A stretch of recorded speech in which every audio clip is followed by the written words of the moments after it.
नमस्कार साथियों, मैं स्वरूप सिंह साहित्यिक संवर्धन मंच पर आपका स्वागत और अभिनंदन करता हूं। आज के वीडियो में हम 12वीं कक्षा की जो हिंदी साहित्य सरयू है उसके 17वें अध्याय पाजेब नामक कहानी का अध्ययन करेंगे, जिनके लेखक जैनेन्द्र कुमार है। और पाजेब कहानी किस प्रकार से जैनेन्द्र के विचारों की उपज है, बहुत अच्छी और सुंदर कहानी है। और जैनेन्द्र के संदर्भ में या जैनेन्द्र की जो पाजेब कहानी है, सबसे पहले तो हम उनका परिचय पढ़ेंगे, यानी कि उस पाठ का परिचय, फिर हम मूल पाठ को पढ़ेंगे।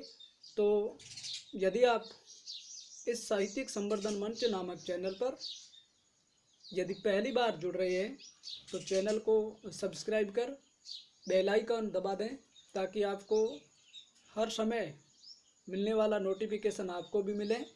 तो चलिए मूल पाठ से पहले हम इस पाठ का परिचय पढ़ लेते हैं।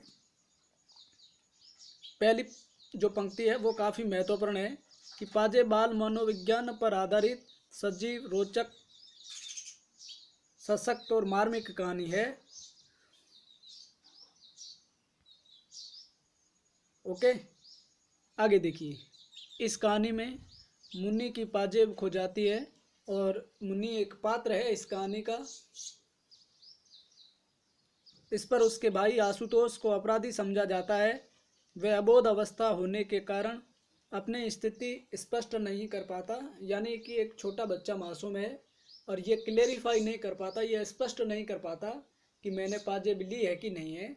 और झूठ बोलने के अपराध में उसे सजा मिलती है और अंत में बुआ के आने पर स्थिति स्पष्ट होती है कि पाजेब बुआ के साथ चली गई थी। और वास्तव में जो पाजेब जिनकी अब हम चर्चा करने वाले हैं वो बुआ के साथ चली जाती हैं, लेकिन आरोप और प्रति आरोप आशुतोष पर लगते हैं या उसके पड़ोसी साथी पर लगते हैं। बालक निरपराध प्रमाणित तो होता है। इस प्रकार कहानी का उद्देश्य बाल मनोविज्ञान का चित्रण करना है। बालक अबोध होते हैं, उनकी कोमल बुद्धि तर्कहीन होती है, कोई उनमें तर्क नहीं होता है, कोमलता होती है, सहजता होती है और निरपराध बालकों में निश्चलता भी विद्यमान रहती है। वे अपनी बात स्पष्ट नहीं कर पाते। स्नेह, भय और प्रलोभन के कारण अपराधी न होने पर भी अपराध स्वीकार कर देते हैं। तीन चीज़ें महत्वपूर्ण: स्नेह, भय और प्रलोभन के कारण अगर वे अपराधी नहीं होते हैं तो भी अपराध को स्वीकार कर लेते हैं। आशुतोष की यही स्थिति है। उसने न पाजेब चुराई, न छुन्नू को दी और न पतंग वाले को बेची। फिर भी वह पिता के सामने स्थिति स्पष्ट नहीं कर पाता है और अपराधी बन जाता है। एक एक कर सारे अपराध स्वीकार कर लेता है, परंतु अंत में जब उनकी बुआ जो भूल से पाजेब ले गई थी घर पर आती है तो हमारे आशुतोष जो इस कहानी के मुख्य पात्रों में से एक है वो निरपराध सिद्ध हो जाते हैं।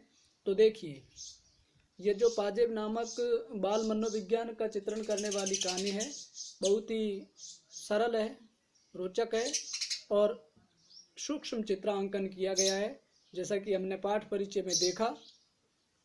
अब आपको तो इसमें क्या करना है कि जैसे ही हम मूल पाठ पढ़ेंगे तो मैं नहीं समझता इस पाठ में ज़्यादा चर्चा करने जैसी बात है, क्योंकि कहानी जो ठहरी सिर्फ इस पाठ का एक बार की वाचन करना है और बड़े से बड़ा या सामान्यतः आपको अर्थ स्पष्ट हो जाएगा।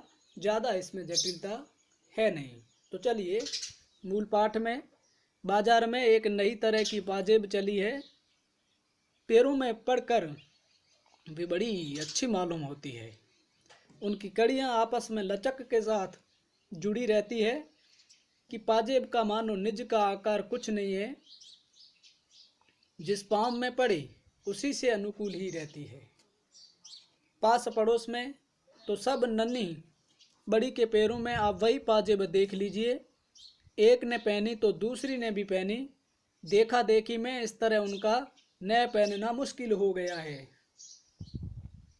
हमारी मुन्नी ने भी कहा कि बाबूजी, हम पाजेब पहनेंगे। बोलिए भला, कठिनाई से 4 बरस की उम्र और पाजेब पहनेगी। यहाँ जो बच्ची है, मुन्नी है, उसकी उम्र 4 वर्ष है। मैंने कहा, कैसी पाजेब? बोली कि हाँ, वह जैसी रुक्मिणी पहनती है, जैसी शीला पहनती है, 2 पात्र जो पहले पाजेब पहनते हैं, और मुन्नी उन्हीं के जैसी पाजेब पहनने की इच्छा जाहिर करती है। मैंने कहा कि अच्छा अच्छा। बोली कि मैं तो आज ही मंगा लूँगी। मैंने कहा कि अच्छा भाई, आज ही सही। उस वक्त तो खैर मुन्नी किसी काम में बैल गई, लेकिन जब दोपहर आई मुन्नी की बुआ, तब वह मुन्नी सहज मानने वाली न थी। बुआ ने मुन्नी को मिठाई खिलाई और गोद में लिया और कहा कि अच्छा, तो तेरी पाजेब अब के इतवार को जरूर लेती आऊँगी। इतवार रविवार या आदित्यवार को कहा जाता है, और मुन्नी की पाजेब का जो प्रस्ताव होता है, रविवार या इतवार को आने का एक प्रकार से विश्वास या आश्वासन दिया जाता है। इतवार को बुआ आई और पाजेब ले आई। मुन्नी उन्हें पहनकर खुशी के मारे यहाँ से वहाँ चमकती फिरी। रुक्मिन के पास गई और कहा, देख रुक्मिन, मेरी पाजेब। शीला को भी अपनी पाजेब दिखाई। सब ने पाजेब पहनी, देखकर उसे प्यार किया और तारीफ की। सचमुच वह चांदी की सफ़ेद 2-3 लड़ियाँ सी टखनों के चारों ओर लिपटकर चुपचाप बिछी हुई ऐसी सुघड़ लगती थी कि बहुत ही, और बच्ची की खुशी का ठिकाना न था।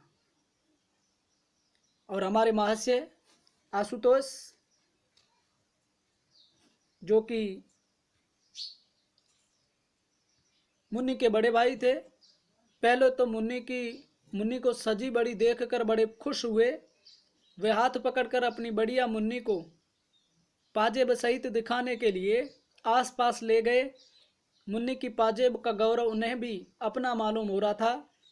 वह खूब हंसे और ताली पीटी, लेकिन थोड़ी देर बाद वह ठुमकने लगे कि मुन्नी को पाजेब दी सो हम बाइसिकल लेंगे, यानी कि आशुतोष साइकिल लेने की इच्छा व्यक्त करता है, या वो साइकिल लेने की मांग रखता है। आगे देखिएगा। बुआ ने कहा कि अच्छा बेटा, अब आपके जन्मदिन पर तुम्हें बाइसिकल दिलाएंगे। उनको तो इतवार को मिलती है, और यहाँ जन्मदिन पर साइकिल या बाइसिकल की बात होती है। आशुतोष बाबू ने कहा कि हम तो अभी लेंगे। बुआ ने कहा, छी छी, तू कोई लड़की है? जिद तो लड़कियां करती है और लड़कियां रोती है। कहीं बाबू साहब लोग रोते हैं? आशुतोष बाबू ने कहा कि हम बाइसिकल जरूर लेंगे जन्मदिन वाले रोज। बुआ ने कहा कि हाँ, ये बात पक्की रही, जन्मदिन पर तुमको बाइसिकल मिलेगी। इस तरह वह इतवार का दिन हंसी खुशी पूरा हुआ। शाम होने पर बच्चों की बुआ चली गई। पाजेब का शौक घड़ी भर का था, वह फिर उतार कर रखा दी गई, जिससे कहीं खो न जाए। पाजेब वह बारीक और सुबुक काम की थी और खासे दाम लग गए थे। श्रीमती ने हमसे कहा कि क्यों जी, लगती तो अच्छी है, मैं भी एक बनवा लूँ। मैंने कहा कि क्यों न बनवाओ, तुम कौन 4 बरस की नहीं हो। खैर ये हुआ, पर मैं रात को अपनी मेज पर था कि श्रीमती ने आकर कहा कि तुमने पाजेब तो नहीं देखी। मैंने आश्चर्य से कहा कि क्या मतलब? बोली कि देखो, यह मेज वेज पर तो है नहीं, एक तो उसमें की है, पर दूसरे पैर की मिलती नहीं है, जाने कहाँ गई। मैंने कहा कि जाएगी कहाँ, यहीं कहीं देख लो, मिल जाएगी।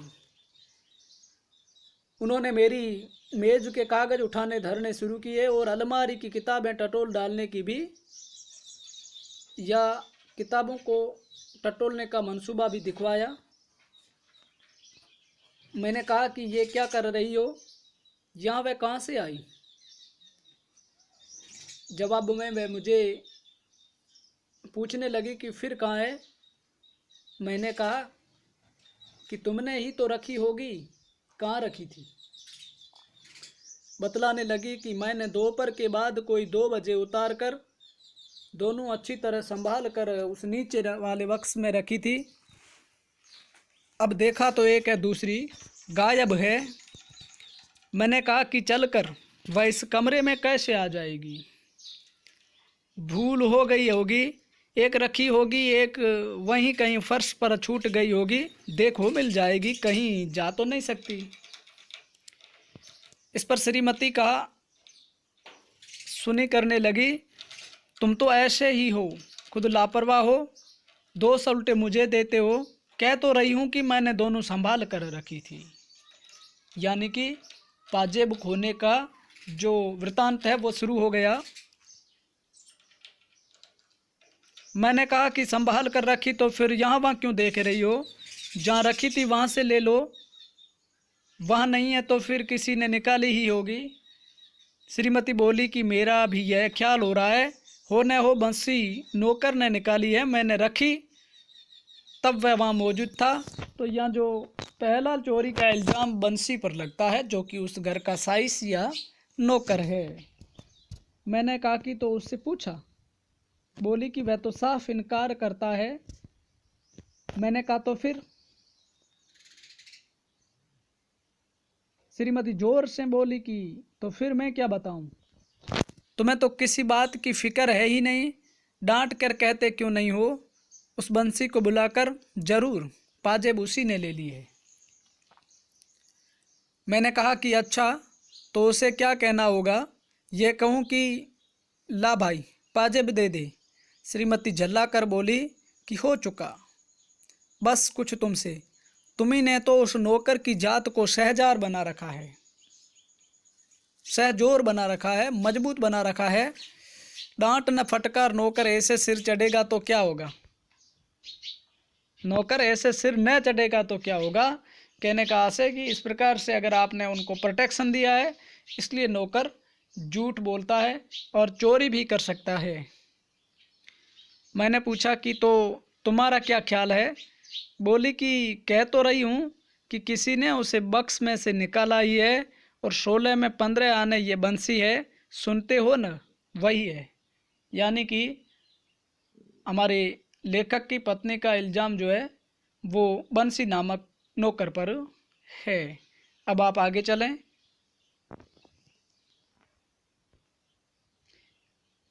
मैंने कहा कि मैंने बंसी से पूछा था, उसने नहीं ली मालूम होती।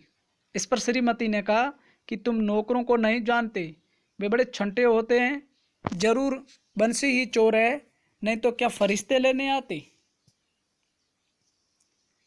मैंने कहा तुमने आशुतोष से भी पूछा। बोली कि पूछा था, वह तो खुद ट्रक और बक्स के नीचे घुस घुस कर खोज लगाने से मेरी मदद करता रहा, वह नहीं ले सकता। मैंने कहा कि उसे पतंग का बड़ा शौक है, हो सकता है इसलिए उसको लेकर के बेच करके फिर पतंग लेने का विचार उनके मन में आया हो। बोली कि तुम तो उसे बताते बरतते कुछ हो नहीं, उम्र होती जा रही है, वह यूं ही रह जाएगा, तुम ही हो उसे पतंग की सह देने वाले। मैंने कहा कि जो कहीं पाजे भी पड़ी मिल गई हो तो। बोली कि नहीं नहीं नहीं नहीं, मिलती तो वह बता न देता। खैर बातों बातों में मालूम हुआ कि उस शाम आशुतोष पतंग और एक डोर का पिन्ना नया लाया है। श्रीमती ने कहा कि यह तुम ही हो जिसने पतंग की उसे इजाज़त दी, बस सारे दिन पतंग पतंग, यह नहीं कि कभी उसे बिठाकर सबक की भी कोई बात पूछो। मैं सोचती हूँ कि एक दिन तोड़ ताड़ दूँ उसकी सब डोर और पतंग। हाँ तो सारे वक्त वही धुन। मैंने कहा कि खैर छोड़ो, कल सवेरे पूछताछ करेंगे। सवेरे बुलाकर मैंने गंभीरता से उससे पूछा कि क्यों बेटा, एक पाजेब नहीं मिल रही है, तुमने तो नहीं देखी।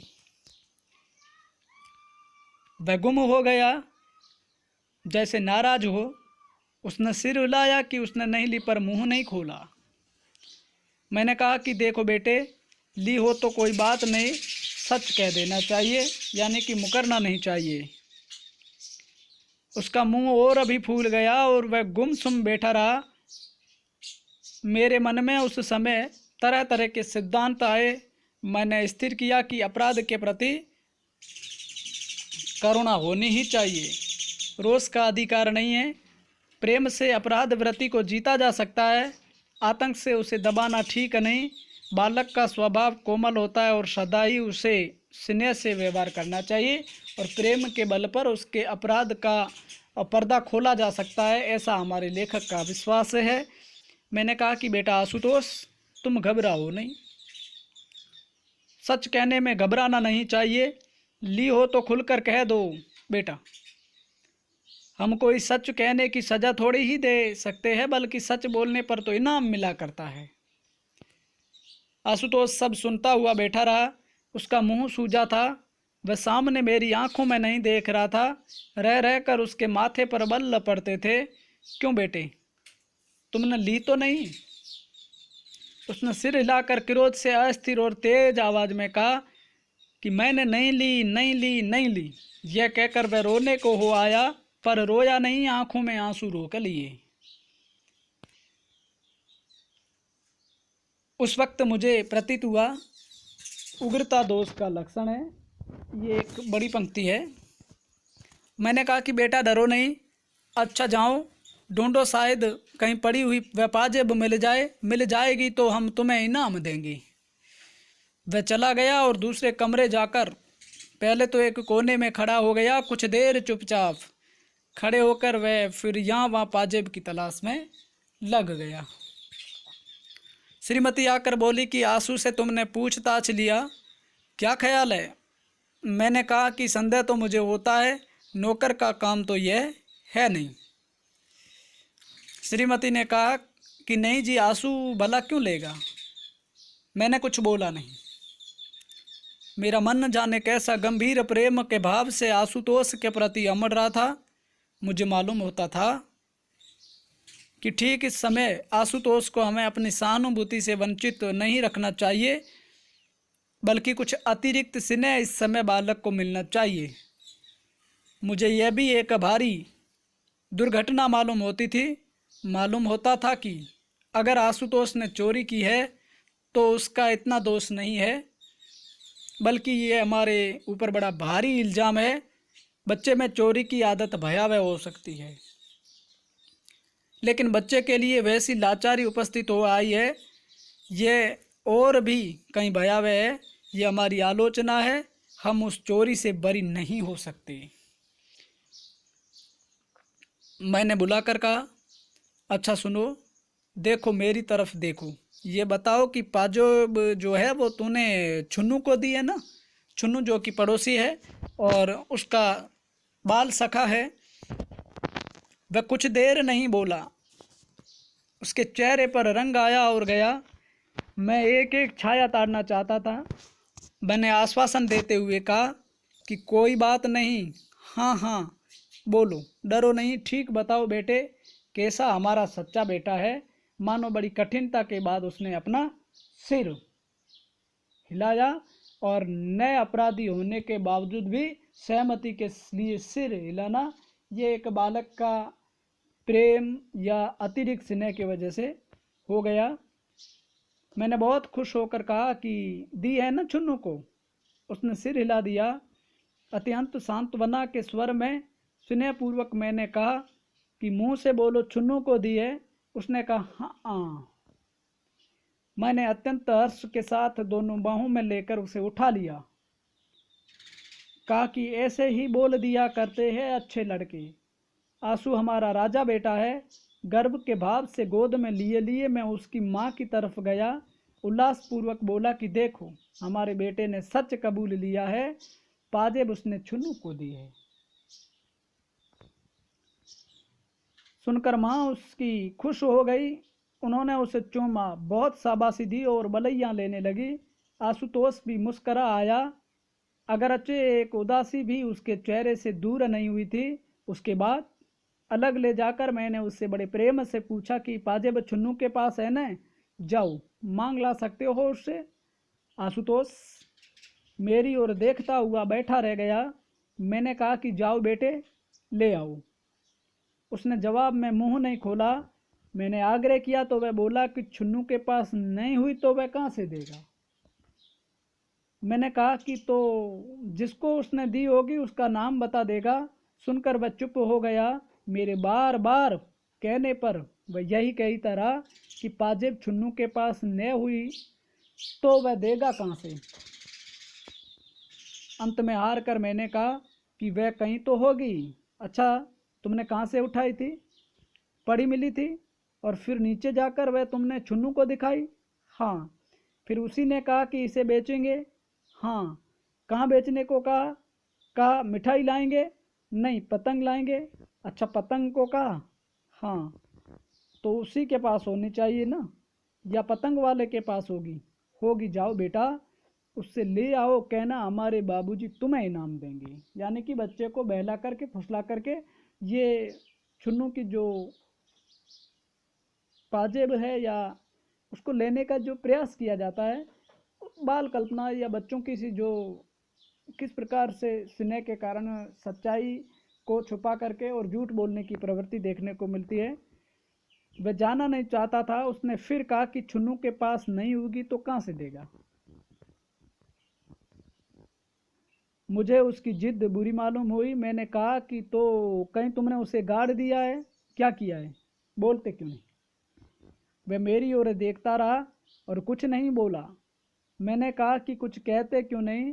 वह गुमसुम रह गया और नहीं बोला। मैंने डपट कर कहा कि जाओ, जहाँ से हो या जहाँ हो वहीं से जाकर के पाजेब को ले आओ। जब अपनी जगह से नहीं उठा और नहीं गया तो मैंने उसे कान पकड़कर उठाया। कहा कि सुनते हो, जाओ पाजेब लेकर आओ, नहीं तो घर में तुम्हारा काम नहीं है। उस तरह उठाया जाकर वह उठ गया और कमरे के बाहर निकल गया। निकलकर बरामदे के एक कोने में रूठा मुंह बनाकर खड़ा रहा। मुझे बड़ा क्षोभ हो रहा था।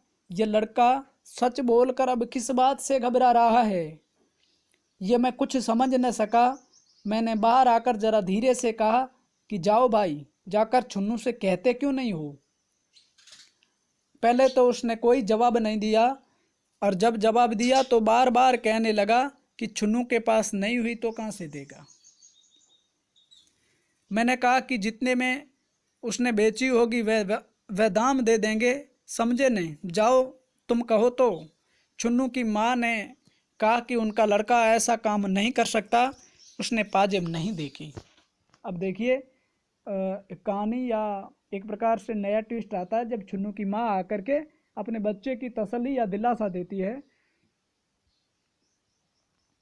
जिस पर आशुतोष की माँ ने कहा कि नहीं, तुम्हारा छुन्नू झूठ बोलता है। क्यों रे आशुतोष, तेने दी थी ने? आशुतोष ने धीरे से कहा कि हाँ, दी थी।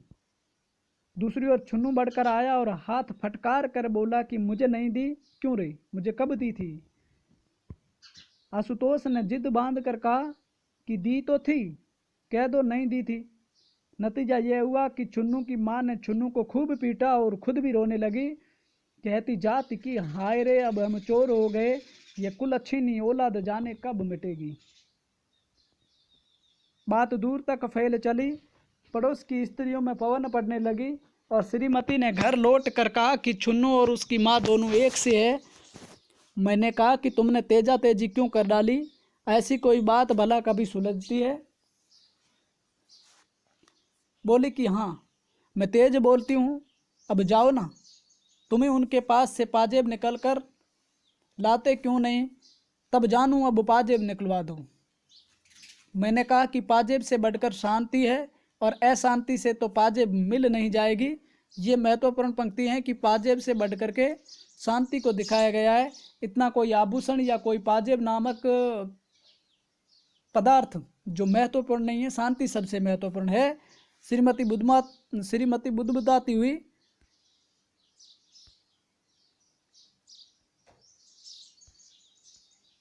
नाराज होकर मेरे सामने से चल गई। थोड़ी देर के बाद छुन्नू की माँ हमारे घर आई। श्रीमती उन्हें लाई थी। अब उनके बीच गर्मी नहीं थी। उन्होंने मेरे सामने आकर कहा कि छुन्नू तो पाजेब के लिए इनकार करता है, तो पाजेब कितने की थी, मैं उसका दाम भर सकती हूँ। मैंने कहा ये आप क्या कहती है, बच्चे बच्चे हैं। आपने छुन्नू से सहूलियत से पूछा भी? उन्होंने उसी समय चुन्नू को बुलाकर मेरे सामने कर दिया। कहा कि क्यों रे, बता क्यों नहीं देता जो तेने पाजेब देखी हो? अगर चुराई है तो तुझे बतानी चाहिए। चुन्नू ने जोर से सिर हिलाकर इनकार किया और बताया कि पाजेब आशुतोष के हाथ में मैंने देखी थी और वह पतंग वाले को दे आया है। मैंने खूब देखी थी, वह चांदी की थी। तुम्हें ठीक मालूम है? हाँ, वह मुझसे कह रहा था कि तू भी चल, पतंग लाएंगे। पाजेब कितनी बड़ी थी बताओ न। चुन्नू ने उसका आकार बताया, जो ठीक ही था। मैंने उसकी माँ की ओर देखकर कहा कि देखिए न, पहले यही कहता था कि मैंने पाजेब देखी तक नहीं, अब कहता है कि देखी है। माँ ने मेरे सामने चुन्नू को खींचकर तभी धम धमाधम पीटना शुरू कर दिया। कहा कि क्यों रे, झूठ बोलता है, तेरी चमड़ी ने उदेड़ देती तो मैं नहीं। मैंने बीच बचाव करके चुन्नू को बचाया। वह शहीद की भांति पिटता जा रहा था, रोया बिल्कुल नहीं था, और एक कोने में खड़े आशुतोष को जाने किस भाव से वह देख रहा था। खैर, मैंने सबको छुट्टी दी। कहा कि जाओ बेटा, चुन्नू खेलो। उसकी माँ को कहा कि आप उसे मारिएगा नहीं, और पाजेब कोई ऐसी बड़ी चीज़ नहीं है। चुन्नू चला गया। तब उसकी माँ ने पूछा कि आप उसे कसूरवार समझते हो? मैंने कहा कि मालूम तो होता है कि उसे कुछ पता है और वह मामले में शामिल है। इस पर चुन्नू की माँ ने पास बैठी हुई मेरी पत्नी से कहा, चलो बहन जी, मैं तुम्हें अपना सारा घर दिखाई देती हूँ, एक एक चीज़ देख लो, होगी पाजेब तो जाएगी कहाँ? मैंने कहा छोड़िए भी, बेबात की बात बढ़ाने से क्या फ़ायदा।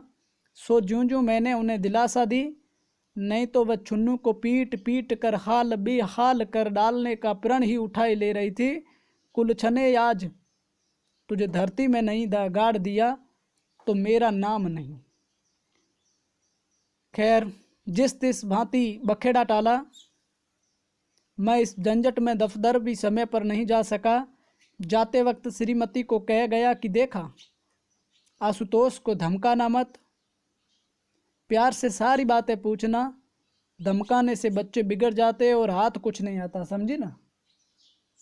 शाम को दफ्तर से लौटा तो श्रीमती ने सूचना दी कि आशुतोष ने सब कुछ बतला दिया है। 11 आने पैसे में वह पाजेब पतंग वाले को दिए। पैसे उसने थोड़े थोड़े करके देने को कहे हैं। 5 आने जो दिए वो चुन्नू के पास है। इस तरह रत्ती रत्ती बात उसने कह दी है। आगे देखिए, इस प्रकार से किस प्रकार से अपराध को एक प्रकार से सांचे में पिरोया जा रहा है चुन्नू और आशुतोष के द्वारा। और चुन्नू की माँ, आशुतोष की माँ, बाबूजी किस प्रकार से इस इल्ज़ाम की बुनियाद का कसीदा कस रहे हैं। इसमें आगे देखिए, कहने लगे कि मैंने बड़े प्यार से पूछ पूछ कर ये सब उसके पेट में से निकाला है। 2-3 घंटे में मगज मारती रही। हाय राम, बच्चे का भी क्या जी होता है। मैं सुनकर खुश हुआ। मैंने कहा कि चलो अच्छा है, अब 5 आने भेजकर पाजेब मंगा लेंगे। लेकिन ये पतंग वाला भी कितना बदमाश है, बच्चों के हाथ से ऐसी चीज़ें लेता है। उसे पुलिस में दे देना चाहिए, उच्चक्का कहीं का। फिर मैंने पूछा कि आशुतोष कहाँ है? उन्होंने बताया कि वे बाहर ही कहीं खेल खाल रहा होगा। मैंने कहा कि बंसी जाकर उसे बुला लाओ।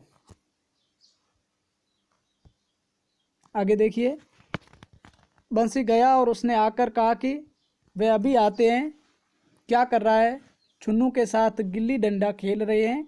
वैसे गिल्ली डंडा, जिसकी कहानी हम पहले भी पढ़ चुके हैं, उसको गुल्ली डंडा भी कहा जाता है। अब आप आगे देखिए। थोड़ी देर में आशुतोष आया। तब मैंने उसे गोद में लेकर प्यार किया। आते आते उसका चेहरा उदास हो गया था और गोद में लेने पर वह विशेष प्रसन्न नहीं हुआ या खुश नहीं हुआ। फिर आप आगे देखिएगा। उसकी माँ ने खुश होकर कहा कि हमारे आशुतोष ने सब बातें अपने आप पूरी पूरी बता दी है। हमारा आशुतोष बड़ा सच्चा लड़का है। मैंने कहा कि आशुतोष मेरी गोदी में टिका रहा, लेकिन अपनी बड़ाई सुनकर भी उसको कुछ हर्ष नहीं प्रतीत हुआ। मैंने कहा कि आओ चलो, अब क्या बात है, क्यों हजरत, तुमको 5 ही आने तो मिले हैं ना, हमसे 5 आने मांग लेते तो हम क्या नहीं देते। सुनो, अब से ऐसा मत करना बेटे। यानी कि इस प्रकार से उस बच्चे को हिदायत दी जा रही है, समझाने का भी प्रयास किया जा रहा है कि किस तरह से चोरी का इल्ज़ाम गलत है, ये सारी चीज़ें। कमरे में ले जाकर मैंने फिर पूछताछ की, क्यों बेटा, पतंग वाले ने 5 आने तुम्हें दिए थे ना? हाँ। और वे छुन्नू के पास है? हाँ। अभी तो उसके पास होंगे ना? नहीं। इस प्रकार से चर्चा चलती रहती है। खर्च कर दिए? नहीं। खर्च किए? हाँ। खर्च किए कि नहीं खर्च किए? उस ओर से प्रश्न करने पर वह मेरी ओर देखता रहा, उत्तर नहीं दिया। इस प्रकार से अनेक प्रश्न उनसे किए जाते हैं, यानी कि बच्चे को पूरी तरह से कटघरे में लाया जाता है। और बताओ खर्च कर दिए कि अभी है? जवाब में उसने एक बार हाँ कहा तो दूसरी बार नहीं कह दिया। मैंने कहा कि तो ये क्यों नहीं कहते कि तुम्हें नहीं मालूम है? हाँ बेटा मालूम है ना। हाँ। पतंग वाले से पैसे चुन्नू ने लिए हैं ना? तो हाँ। तुमने क्यों नहीं लिए? वह चुप। 5 कन्नी या दुक्कनी और पैसे भी थे? वह चुप। बतलाते क्यों नहीं? बच्चा चुप। इकनियाँ कितनी थी बोलो? 2। बाकी पैसे थे? हाँ। 2 अन्नी नहीं थी? हाँ। 2 अन्नी थी? हाँ। इस प्रकार के बच्चे को उगापों में डाल दिया, अनुमानों के कटघरे में घसीट दिया। मुझे कुछ क्रोध आने लगा। डपक कर कहा कि सच क्यों नहीं बोलते जी? सच बताओ, कितनी इकनियाँ थी और कितनी?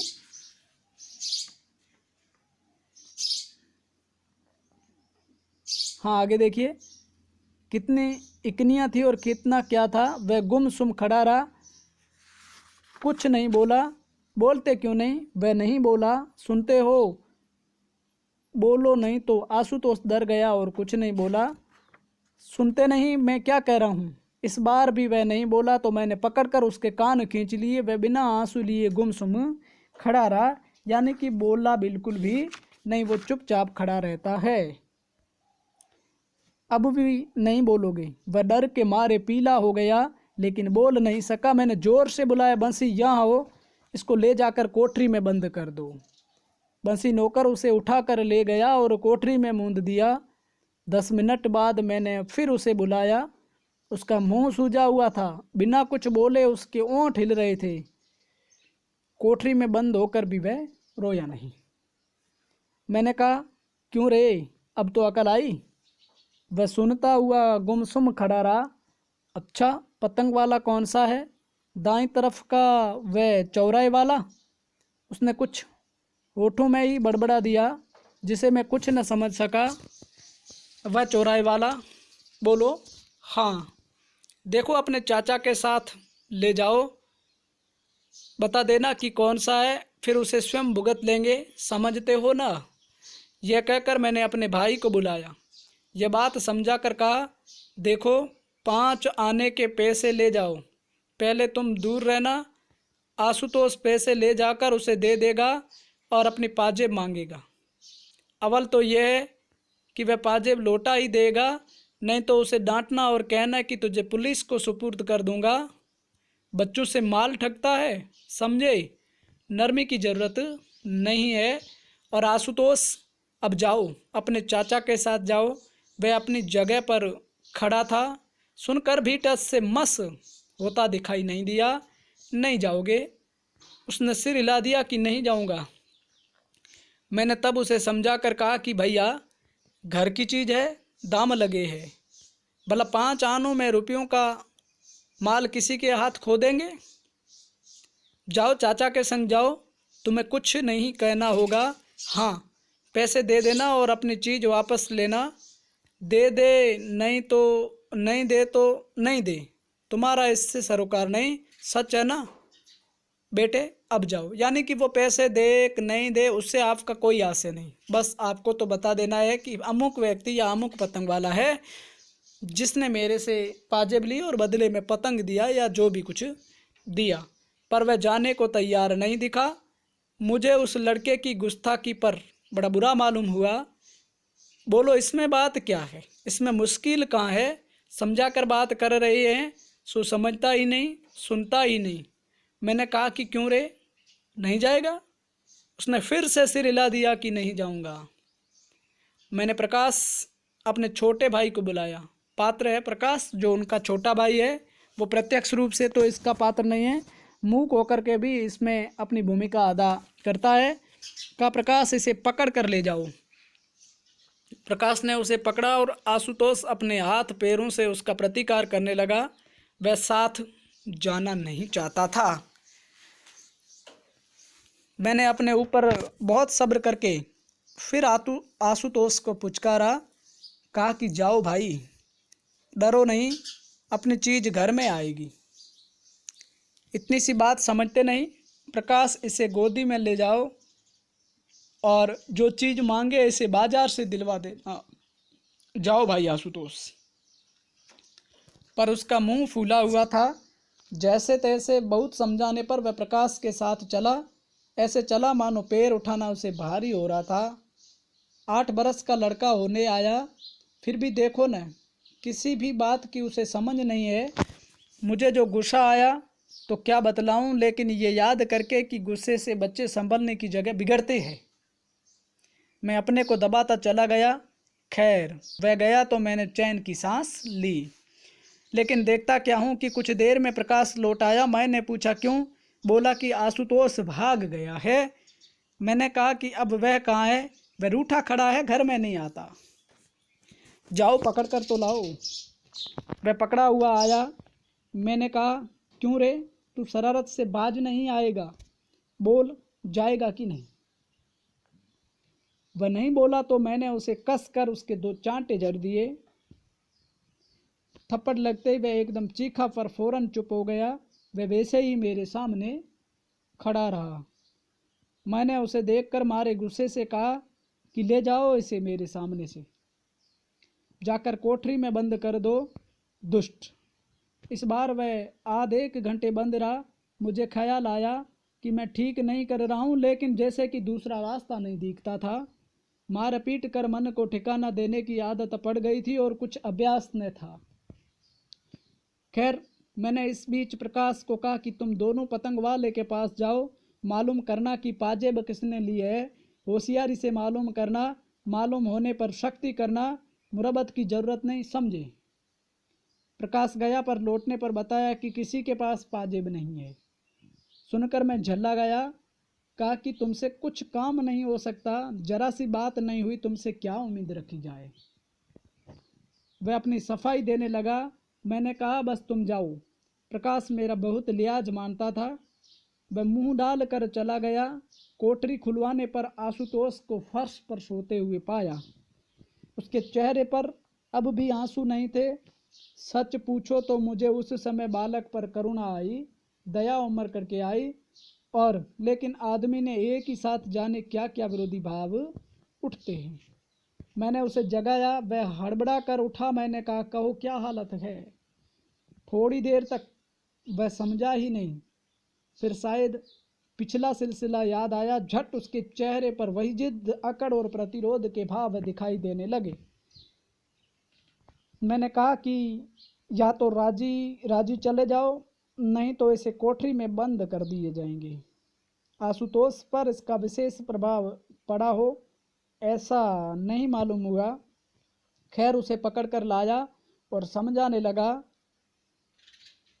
मैंने निकाल कर उसे 1 रुपया दिया और कहा बेटा इसे पतंग वाले को देना और पाजेब मांग लेना, कोई घबराने की बात नहीं, तुम तो समझदार लड़के हो। उसने कहा कि पाजेब उसके पास नहीं हुई तो कहाँ से देगा, और जब पाजेब है ही नहीं तो वो कहाँ से देगा। इसका क्या मतलब? तुमने कहा है ना कि 5 आने में पाजेब दी है, न हो छुन्नू के साथ ले लेना, समझे। वह चुप हो गया। आखिर समझाने पर जाने को तैयार हुआ। मैंने प्रेम पूर्वक उसे प्रकाश के साथ जाने को कहा। उसका मुंह भारी देख कर डांटने वाला ही था कि इतने में सामने उसकी बुआ दिखाई दी। अब आगे देखिए।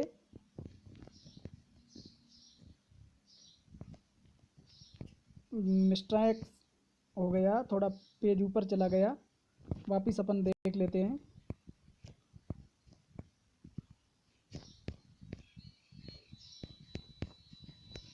माफ़ी चाहूँगा, थोड़ा पेज जो है वो डिस्टर्ब्स हो गया है।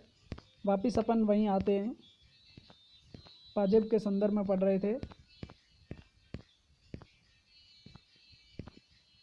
यहाँ पढ़ रहे थे,